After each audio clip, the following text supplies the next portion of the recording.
L'Akragas di Pippo Anastasi sfiora l'impresa, ma alla fine si deve accontentare di un pari contro una Nissa molto arrembante.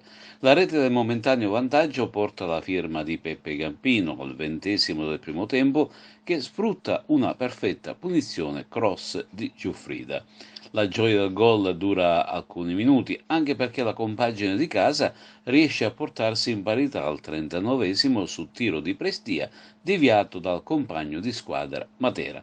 Un punto conquistato su un campo difficile contro una squadra che non nasconde le proprie mire di guadagnare la categoria superiore.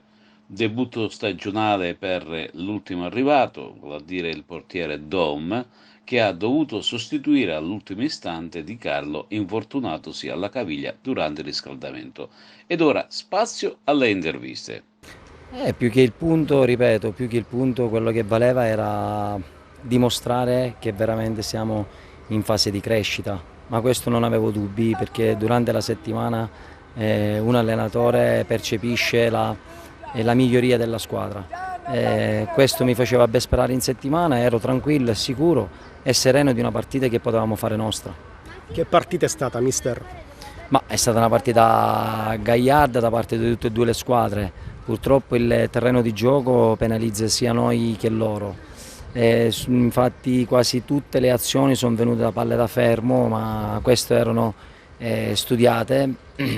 Però ripeto, penso che è un punto che ci siamo guadagnati, un punto importante, un punto che fa morale, un punto che dà continuità nel risultato positivo.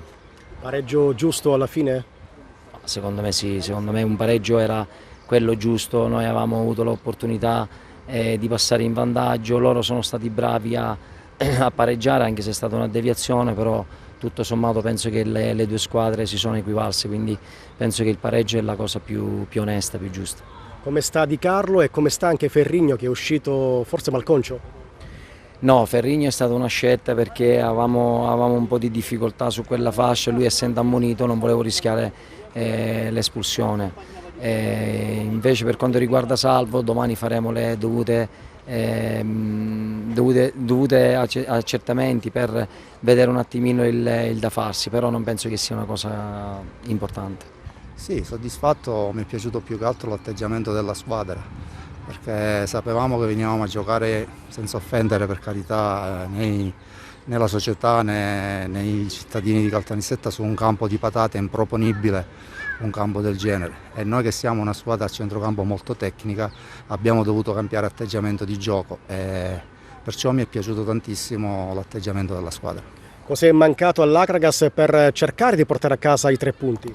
Ma guarda, eravamo riusciti a passare in vantaggio e prima del loro gol non avevamo mai subito, il nostro portiere mi sembra che era stato inoperoso, purtroppo su un rimbalzo in aria abbiamo preso l'1-1, poi è normale che la Nissa, che è una squadra attrezzata per vincere il campionato, ha cercato di venire avanti, ma non abbiamo rischiato nulla se non al 95esimo su un rilancio lungo loro. Ripeto, io sono contento per come ha giocato oggi la squadra in questo campo, abbiamo dovuto cambiare atteggiamento e sono contento di tutti i singoli calciatori.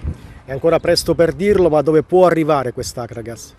Ma l'Akragas deve lavorare con tanta umiltà, crescere giorno dopo giorno, non appena avremo l'organico a completo vedremo la vera Akragas, ma io a questi ragazzi ad oggi non posso rimproverare nulla.